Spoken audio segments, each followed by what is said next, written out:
मध्ये आहेत आणि शिवसेना मजबूत होण्यासाठी शिंदे साहेबांचे हात बळकट करण्यासाठी ही सगळी मंडळी भविष्यामध्ये शिवसेनेमध्ये येणार आहेत.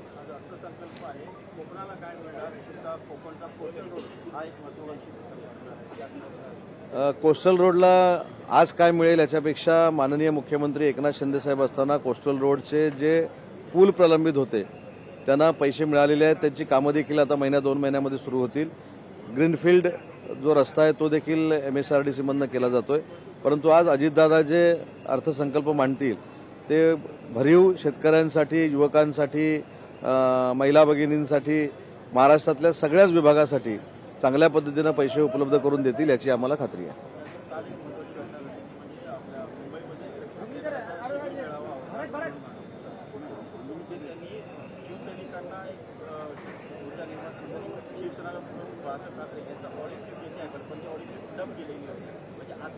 जे विषय करंट विषय राजकारणाचे त्या विषयांवरती बाळासाहेब ठाकरेंच्या आवाजामध्ये फक्त त्यांना भाषण करण्यात आलं.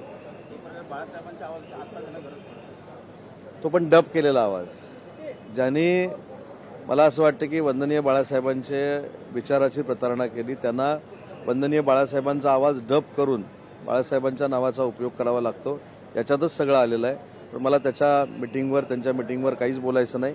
शेवटी शिवसेना म्हणून माननीय एकनाथ शिंदेसाहेब धनुष्यबाण घेऊन अतिशय विधायक पद्धतीनं वंदनीय बाळासाहेबांचा विचार घेऊन पुढे जात आहेत आणि त्याच्यामुळेच 80 पैकी 60 लोक आमची निवडून आली. छत्रपती शिवाजी महाराजांची मंदिरं जी आहेत आम्ही सत्तेवर आल्यावर बांधू छत्रपती दाखवून फक्त रामाचं मंदिर बांधून चालत नाही तर छत्रपती शिवाजी महाराजांची मंदिर देखील बांधली.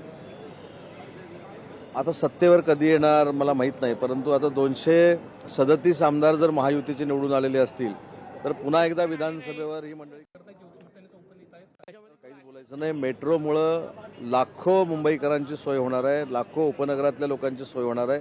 त्याच्यामुळे मेट्रो जी देवेंद्रजींच्या आणि एकनाथ शिंदे साहेबांच्या अजितदादांच्या नेतृत्वाखाली एक चांगलं रूप घेते त्याचा फायदा मुंबईकरांना आणि MMR रिजनमधल्या सगळ्या लोकांना होणार आहे. राज्य विभागाचा प्रश्न आहे. संभाजीनगरमधल्या उद्योगपतींनी काल मोठं आंदोलन केलं होतं की गावगुंडांमुळे आमच्यावरती दहशत मोठ्या प्रमाणात आम्हाला उद्योग करता येत नाही, बिझनेस करता येत नाही. त्यांनी मुख्यमंत्र्यांची देखील तक्रार केली. तर उद्योगपतींना कसं संरक्षण मिळेल? आमची या बाबतीतली स्पष्ट भूमिका आहे जी मुख्यमंत्र्यांनी, दोन्ही उपमुख्यमंत्र्यांनी आणि उद्योगमंत्री म्हणून मी देखील अनेक वेळा सांगितलेली आहे की अशा पद्धतीची गुंडगिरी जर होत असेल आणि उद्योगपती जर पुढे येऊन त्यांनी पोलीस स्टेशनला तक्रार केली तर ही प्रवृत्ती आम्ही ठेचून काढू.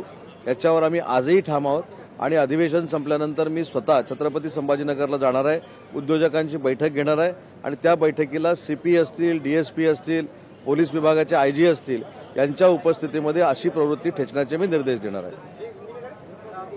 औरंगजेब की कब्र को हटाने की मांग जोर पकड़ रही है. शिवसेना की क्या भूमिका है? औरंगजेब की कब्र से बरकरार रखा या हटा दिया? नहीं, इसमें तो जो औरंगजेब का उदात्तीकरण कर रहे हैं उनको पूछना चाहिए.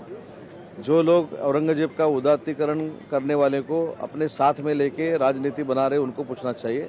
हमारी मांग तो ये है कि छत्रपति शिवाजी महाराज हो या छत्रपति संभाजी महाराज हो, उनका रिस्पेक्ट होना चाहिए. और इस बारे में हमारे महाराष्ट्र राज्य के मुख्यमंत्री देवेंद्र जी, हमारे उपमुख्यमंत्री, हमारे नेता एकनाथ शिंदे जी और अजीत दादा बैठ के निर्णय लेंगे. संजय राउत कह दे केंद्रीय पुरातत्व विभाग से दिए जा रहे हैं 6 लाख रुपए अब तक खर्च हो गए. लोकशाही मराठी ऐका, पहा, जागरूक रहा.